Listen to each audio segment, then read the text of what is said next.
Many people always ask me, why do Dominicans despise the name of Jean-Jacques Dessalines? Well, if you have a little time, I will explain.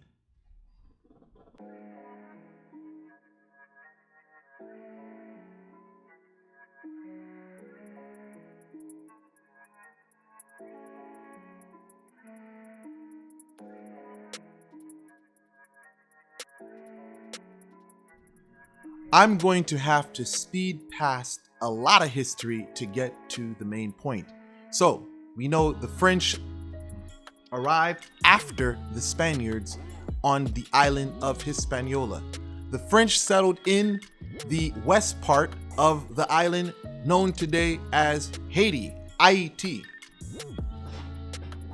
At this point in time, Haitians are mistreated. Here comes Toussaint Louverture, who begins a rebellion against the French. He was partners at one point in time with the Spaniards, but then later switched his allegiance to France. And from this, we know what eventually happened with Toussaint Louverture. He is invited to France. He gets to France thinking that this is going to be a meeting, and they arrest him and he dies in prison. His successors, which come into power, Jean-Jacques Dessalines and Henri Christophe, which later became the first Haitian president. Their roles are significant in today's discussion because some of their actions serve as a catalyst for why the relations between Haitian Dominicans are sour today. On March 18, 1803, we have a general by the name of Jean-Louis Ferrand.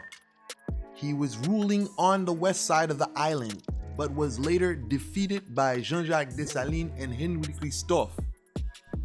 In December 1803, with the option of aborting the island or moving east of the island, Jean Ferrand chose to go east, so he moved and settled in Santo Domingo of modern-day Dominican Republic.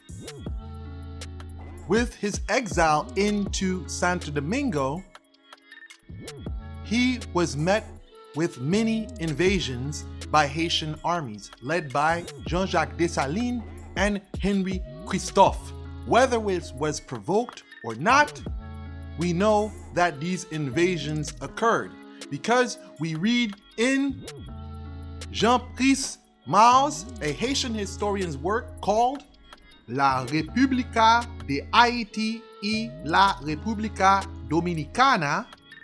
We read of the atrocities that were committed by the armies of Jean-Jacques Dessalines and Henri Christophe, notably Décapitation de Moca. What does that mean? The decapitation of Moca. We also have accounts of a first-hand Dominican witness when these things were taking place. This is recorded in Memoria de mi salida de Isla de Santo Domingo by author Gaspar Arredondo y Pacharo. Various locations in Dominican Republic were set ablaze. San Jose de la Matas, Monte Cristi, San Juan de la Maguana. We can go on. Henri Christophe and Jean-Jacques Dessalines was eventually pushed out of DR because the French enforcements came to reinforce Jean-Louis Ferrand. Jean-Louis Ferrand eventually met his defeat at the hands of Juan Sanchez Ramirez in the Battle of Palo Hicado in the 7th of November 1808. Now, with this said, Jean-Jacques Dessalines' attempt was to completely destroy French rule. That's why he went over to the Dominican Republic. But it doesn't excuse his actions. Now, I know some Haitians are going to say this or going to say that, but we also got to take in consideration there were innocent people who were slaughtered, who met various atrocities, which I don't want to mention on here. Yes, SA was very big. All you got to do is read the works and you'll see it for yourself.